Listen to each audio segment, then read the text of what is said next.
जी star news से आइए डालते हैं आज की मुख्य खबरों पर एक नजर। उत्तर प्रदेश में कोडीन आधारित कप सिरप के दुरुपयोग और अवैध तस्करी को लेकर पिछले कई महीनों से राजनीतिक घमासान मचा हुआ है। विपक्षी दल इसे सरकार की नाकामी बताते हुए विधानसभा में सवाल उठा रहे हैं, सड़कों पर विरोध कर रहे हैं। आरोप है कि नशे के इस काले कारोबार से युवा पीढ़ी बर्बाद हो रही है, जबकि सप्लाई चेन नेपाल बांग्लादेश तक फैला हुआ बताया जा रहा। इस दबाव में मुख्यमंत्री स्तर से सख्त निर्देश मिलने के बाद ड्रग कंट्रोल विभाग, पुलिस, एसटीएफ और एफएसडीए की टीमें सक्रिय हुई। जांच की शुरुआत लखनऊ से हुई, लेकिन जल्द ही इसके तार कानपुर, वाराणसी, सोनभद्र जैसे शहरों से जुड़ गए। 11 जुलाई 2025 को कानपुर के बिरहाना रोड स्थित मैशर्स अग्रवाल ब्रदर्स पर छापेमारी की गई। इसका सिरप 100 ml सहित शेड्यूल H1 दवाओं का भारी स्टॉक जब्त हुआ। करीब 32 लाख रुपए मूल्य के 89,600 बोतलें बिना वैध बिल स्टॉक रजिस्टर पर प्रिस्क्रिप्शन की पाई गई। आरोपी ने सबूत मिटाने के लिए कंप्यूटर डेटा डिलीट किया, लेकिन डिजिटल फॉरेंसिक और नेटवर्क ट्रेसिंग से पूरे सिस्टम की सिंडिकेट की परतें खुल गईं। 47 से ज्यादा फर्मों की जांच हो चुकी है। कई फर्जी कंपनियां शामिल हैं। प्रदेश भर में एसआईटी गठित होने के बाद कार्रवाई तेज हुई। हजारों बोतलें जब्त हुई, दर्जनों गिरफ्तारियां हुई। इसी जांच के सिलसिले में कानपुर से जुड़े आरोपी विनोद अग्रवाल को हाल ही में हरियाणा के नरनौल से गिरफ्तार किया गया। वह 50,000 का इनामी था और अंतरराष्ट्रीय स्तर पर सप्लाई करने का आरोपी था। व्हाट्सएप लॉगिन जैसी छोटी गलती ने पुलिस को उस तक पहुंचा दिया। थाना कलेक्टरगंज में मुकदमा संख्या 87/25 के तहत एनडीपीएस एक्ट और अन्य धाराओं में केस दर्ज, जांच अपराध की शाखा कर रही है। डीसीपी क्राइम श्रवण कुमार सिंह ने कहा, यह गिरफ्तारी पूरे नेटवर्क को तोड़ने की दिशा में महत्वपूर्ण है। हम सभी संलिप्तों के कानून के कटघरे में लाएंगे। प्रदेश में अब तक एफआईआर, लाखों बोतलें जब्त, प्रदेश कारोबार का उजागर हो चुका है। जैसा कि आपने देखा है कि नवंबर महीने में मुकदमा लिखा गया था और ये कोडीन कप सिरप को लेकर के न केवल यहाँ बल्कि प्रदेश के विभिन्न ज़िलों में मुकदमा लिखा गया है और ये काफ़ी हाईलाइट भी रहा है और इसकी डीजीपी सर की लेवल पे मॉनिटरिंग हो रही है। एसआईटी बनी हुई है लखनऊ में, हमारे यहाँ एसआईटी बनी हुई है। पुलिस कमिश्नर श्री रघुवीर लाल सर के निर्देश में ये पूरा का पूरा मुकदमे की मॉनिटरिंग हो रही है और क्राइम ब्रांच को ये पूरा केस जो 8 मुकदमे यहाँ पे लिखे गए हैं वो दिया गया था। हमारी ये डीसीपी साइबर अंजलि और इनकी पूरी टीम लगी रही, हमारी क्राइम ब्रांच की टीम लगी रही, स्वाट और सर्विलांस की लगी रही और इस पर 50,000 का रिवार्ड हम लोगों ने डिक्लेयर कर रखा था। और फाइनली हम लोगों को जो इनपुट मिला मैनुअल प्लस सर्विलांस के माध्यम से, इसकी लोकेशन हम लोगों को मिली नारनौल, जो महेंद्रगढ़ हरियाणा में पड़ता है। हमारी टीम रवाना हुई, 2-3 दिन वहाँ पे लगातार रही।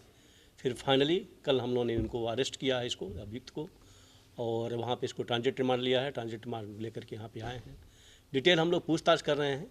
और जो इसमें रेड हुई थी, जो मैडम जो रोशन जैकब मैम आई थी, और जब वो रेड की थी तो करीब 1 लाख की कोडिन कप सिरप की यहाँ पे इनकी जो मेडिकल स्टोर है उस पर जब्त है इनका। टोटल अभी तक हम लोगों ने जो मिलान किया है लगभग 20 लाख कोडिन की जो कप सिरप है वो सेल की मिली है, जिसमें 11 लाख के आसपास का हम लोगों के पास डिटेल आया है। अभी भी 8,50,000 बोतल जो कोडिन कप सिरप है उसका मिलान होना शेष है और वो हम लोग अब उसको मिलान के लिए टीमें अपनी लगाए हुए हैं। 8 फर्मों से इन्होंने कोडिन कप सिरप पिछले 2 साल में ख़रीदा है, तो हमने सभी फर्मों को दिया हुआ है और वो हम मिलान कर रहे हैं, इनवर्ड और आउटवर्ड दोनों, कहाँ से इन्होंने ख़रीदा है और फिर फाइनली उस माल को जहाँ पे भेजना था वो सप्लाई किया है या किसी और चैनल के माध्यम से कहीं और जगह पे दिखाया है, क्योंकि 1-2 जगह पे इनके माल पकड़े गए हैं मिर्ज़ापुर में।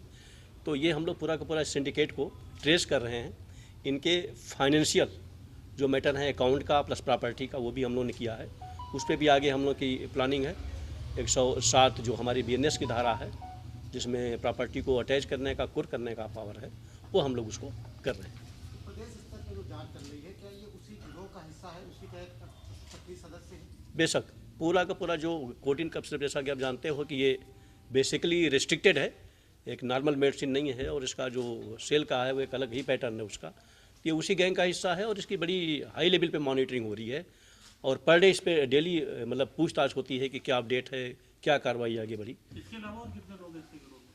वही मैंने बताया ना, एक तो इसका लड़का भी है जिसकी अपनी नॉक्स फार्मा करके है नोएडा में, और इसके अलावा बाकी जिन लोगों ने लिया है, एक इससे और भी लिया है, प्रेमा मेडिकल ने लिया है। तो अभी इन्होंने 47 जगह पे तो इन्होंने दिया है कि हमने सप्लाई किया है, लेकिन जो हमारे पास डाटा है वो लगभग 300 से ज़्यादा फर्मों को इन्होंने दिया है। अब हम उसमें वेरीफाई करेंगे और उसमें फ़िल्टर करेंगे क्या उसमें कोडसीन भी है या कोई अन्य मेडिसिन भी है। तो हमारा इसमें टाइम लगेगा, लेकिन बट हमारी टीम लगी हुई है और हम लोग इसको फाइनली कर रहे हैं। पूछताछ में उन्होंने बताया कि क्या अंतर पड़ जाता था सामान्यतः जिस तरीके से प्रोसेस से अगर बेचते हैं और इलीगली तरीके से इसे उसका इस्तेमाल भी होता है नशे के तौर पर लोग पीते हैं, तो क्या फायदा? नहीं, बहुत अंतर है, बहुत अंतर है। इसने जो बताया है जो बाहर जा रही थी उसमें काफ़ी मतलब कम से कम 1000% का अंतर है। तो ये बहुत है जो मेडिसिन के रूप में जा रहा है, जो इसको उसके रूप में ले रहे हैं। बहरहाल हम लोग जो इसका जो परचेजिंग है और जो इसकी सेलिंग, उस पर हम लोग फोकस किए हुए हैं और कोशिश ये है अगर इन्होंने कहीं और माल छिपा रखा है तो उसको हम लोग बरामद करें। हम लोग PCR के लिए भी अप्लाई करेंगे, हमारी टीम अप्लाई करेगी, फिर फाइनली आगे की कार्रवाई करेंगे। सर, बहुत से फर्जी बिल बना के भी लोग देखे होंगे, जैसे किसी को झूठा बता दिया कि इन्होंने हमसे माल खरीदा है। हाँ, ऐसे 2 मामले आए हैं। एक दीप फार्मा करके लखनऊ का आया है, जो इन्होंने वहाँ पे दिया और जब वहाँ पे ले गया तो उसने कहा कि वो है ही नहीं है मौके पे। फिर उसके जो गुप्ता ट्रांसपोर्ट था उससे हम लोगों की बात हुई, हमारी टीम ने बात की, तो उन्होंने कहा कि नहीं, जब मैं वहाँ पे ले गया माल नहीं मिला। फिर मैंने इनको कॉल किया तो इन्होंने कहा कि मैं फलाना नंबर दे रहा हूँ, वहाँ से कोई आएगा ले जाएगा। तो इस तरीके से इन्होंने किया है। दिया तो कहीं और पे है लेकिन डिलीवर एक्चुअल कहीं और पे हुआ है। तो हम लोग ट्रांसपोर्ट के माध्यम से प्लस उस व्हीकल के माध्यम से, जिस व्हीकल से माल गया है उसके ड्राइवर को भी, उसको भी वेरीफाई कर रहे हैं। हम लोग का पता यह है 2 चीज़ों पे, जिस कंपनी को इन्होंने दिखाया है एक्चुअली वो है या नहीं है, नंबर 1। अगर वो है तो सेकेंड स्टेप हम लोगों का है कि उसने लिया है या नहीं लिया है, और थर्ड लिया है तो जितना पेपर में दिखाया है उतना ही लिया है या उससे कम या ज़्यादा लिया है। और जिस कंपनी को इन्होंने माल दिया है और कंपनी एग्जिस्ट नहीं करती है, तो चौथा क्वेश्चन हम लोगों का जो इन्वेस्टिगेशन का है, फिर वो माल गया कहाँ, तो वो ट्रांसपोर्ट बताएगा, इनवाइस बताएगी जो इनका है, उसके माध्यम से फिर आगे की चीज़ हम लोग टेस्ट करेंगे। इसमें बहुत जानकारी हम लोगों के पास है, उस पर हम लोग काम कर रहे हैं। मार्केट में सप्लाई हो चुका है पूरा माल। अब इसमें हम लोग लगे हुए, इन्वेस्टिगेशन का पार्ट है कितना है, तो बाकी चीज़ें सीज हैं, बाकी चीज़ें जो जहाँ पे गया होगा वो वेरीफाई होंगे, वो बताएंगे।